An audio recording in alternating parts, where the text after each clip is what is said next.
स्वागत है आप सबका आज की कक्षा में। हर संधि के 5 भेदों का हम अध्ययन कर चुके हैं। आज हम पढ़ रहे हैं हर संधि का छठा भेद और 6 नंबर पे हमारी संधि आ रही है अनुस्वार संधि। देखिए अनुस्वार संधि, अगर हम संधियों की बात करते हैं तो सभी संधियों में, संधियां 3 है, तीनों संधियों के अलग अलग भेद है। बोले इन सभी भेदों के अंतर्गत अगर सबसे सरल अगर संधि है तो वो अनुस्वार संधि है। देखिए इसकी पहचान क्या है। इस संधि के अंतर्गत क्या होता है कि हलंत जो मैं है, पद के अंत में हलंत मैं है, अगर इसके पीछे व्यंजन आए तो अनुस्वार हो जाता है। क्या हो जाता है? अनुस्वार हो जाता है। ये इसकी पहचान है। मैं के स्थान पे अनुस्वार कर देना। ऐसे तो पद के बीच में भी न और मैं को भी होता है, लेकिन आप ये याद रखें कि शब्द के जो संधि पद बना रहे हैं उसके बीच में अगर अनुस्वार दिखाई दे रहा है तो वहां पे अनुस्वार संधि है। अब देखिए इसका नियम देखते हैं। नियम आ रहा है कि पदांत क्या हो? मैं हो। पद के अंत में हलंत मैं हो और इसके बाद में क्या हो? व्यंजन हो। चाहे कोई सा भी व्यंजन क्यों ना हो, तो इस मैं के स्थान पे क्या हो जाएगा? अनुस्वार। इस चिन्ह को क्या कहते हैं? अनुस्वार बोलते हैं। अनुस्वार हो जाता है।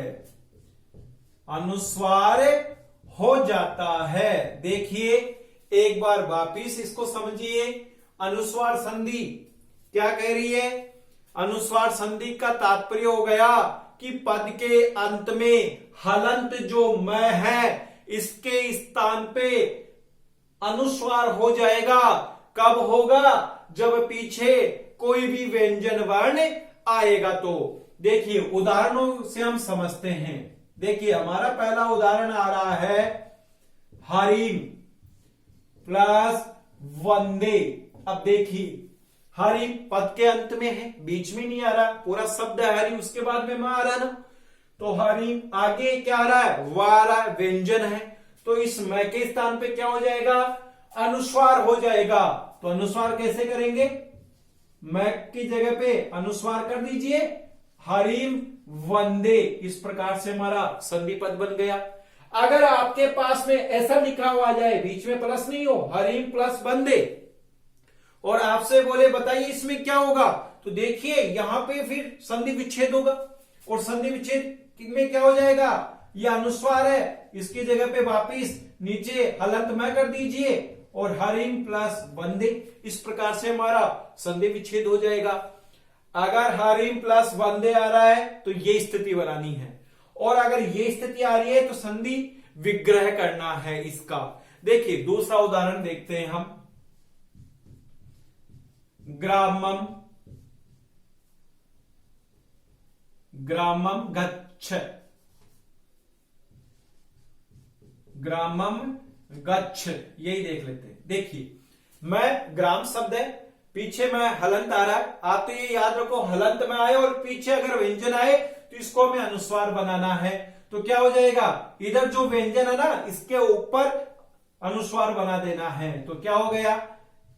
ग्रामम गच्छ, और संधि विच्छेद करेंगे तो इसी का जो ये अनुस्वार है यहीं से विग्रह हो जाएगा। तो क्या हो जाएगा? ग्रामम गच्छ। देखिए संधि पद पूछता है ऐसा दे करके तो ऐसा बनाना है। अगर संधि पद दे रहा है तो इसको इस प्रकार से हमें विग्रह कर देना है। देखो मैं क्यों कह रहा हूं बार बार, इसलिए कह रहा हूं कि कल जब हम अगली संधि पढ़ेंगे परसवर्ण संधि, अनुस्वार का परसवर्ण होता है, तो उस संधि में क्या होगा? जैसे मान लो यही उदाहरण है, अगर इस उदाहरण के बीच में अगर प्लस का निशान आ जाता है तो निश्चित है ये अब संधि विग्रह है।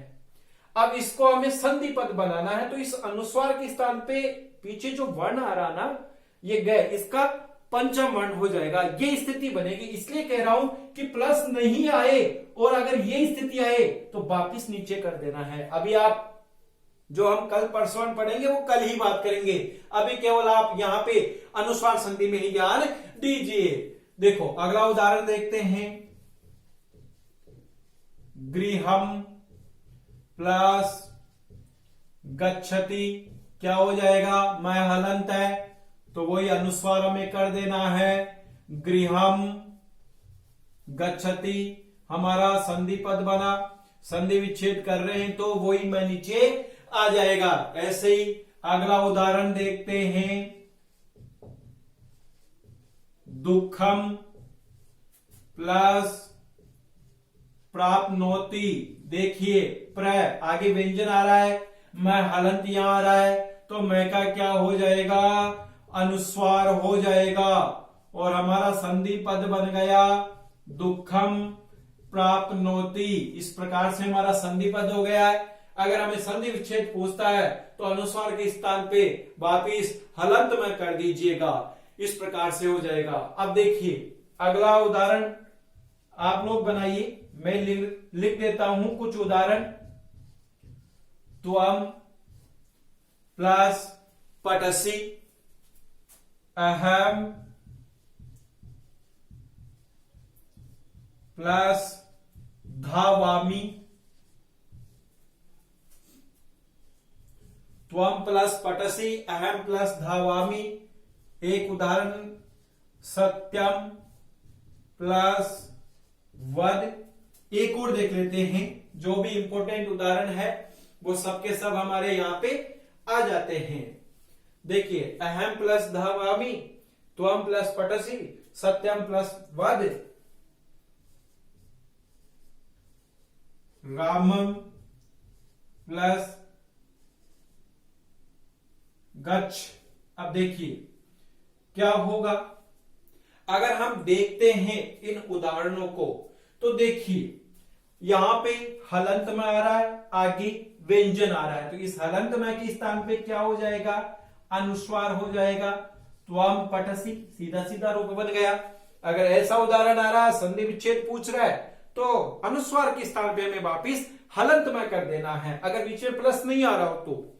अब देखिए अहम प्लस धावामि, आगे भी ध व्यंजन आ रहा है, मैं हलंत आ रहा है तो क्या हो जाएगा, मैं का अनुस्वार हो जाएगा अहम धावामि। इस प्रकार से हमारा संधि पद बन जाएगा। सत्यम प्लस वद, तो मैं हलंत आ रहा है, आगे वह व्यंजन आ रहा है तो मैं के स्थान पे क्या हो जाएगा, अनुस्वार हो जाएगा सत्यम वद। इस प्रकार से हमारा संधि पद बन जाएगा। और ऐसे ही रामम प्लस गच्छ, अगर ऐसा उदाहरण आ रहा है तो देखो मैं हलंत आ रहा है, आगे व्यंजन आ रहा है, तो यहां पे भी इस मैं के स्थान पे क्या हो जाएगा, अनुस्वार हो जाएगा और हमारा संधि पद क्या बन जाएगा, रामम गच्छ। इस प्रकार से ये उदाहरण हो गए हैं। लिख लीजिए इनको जल्दी से।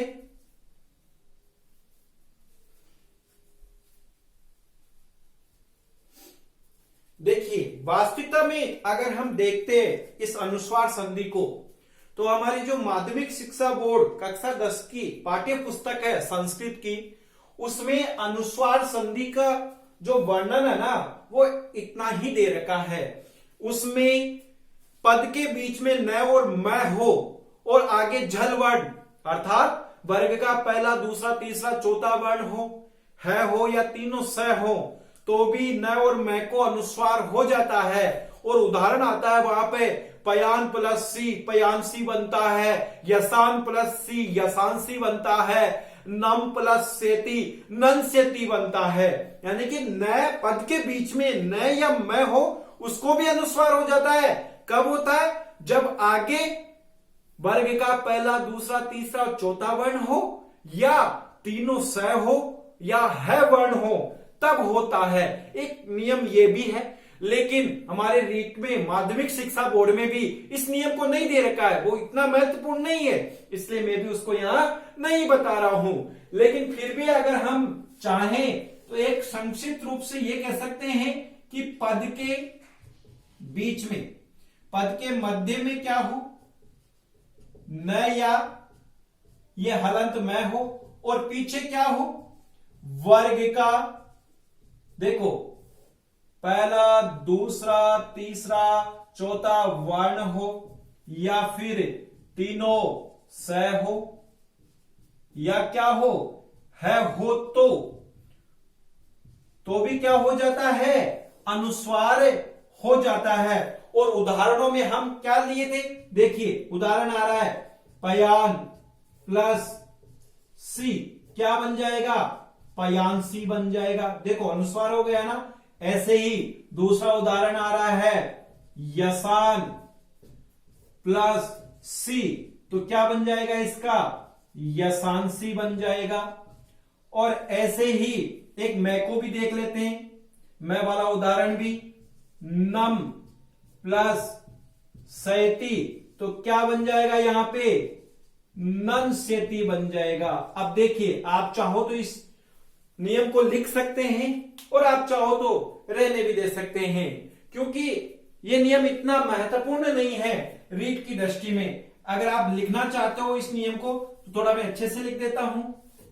देखिए पद के बीच में या मध्य में, है ना, पद के बीच में क्या हो, हलंत न या म हो, तो भी इनको क्या हो जाएगा, अनुस्वार हो जाएगा। इस प्रकार से 3 उदाहरण मैंने यहां पे लिखे हैं, लेकिन हमारे माध्यमिक शिक्षा बोर्ड की पुस्तक के अंतर्गत यही उदाहरणों के नियम बता रखे हैं, नीचे वाले नहीं बता रखे हैं, तो हमें इनका ही ध्यान रखना है।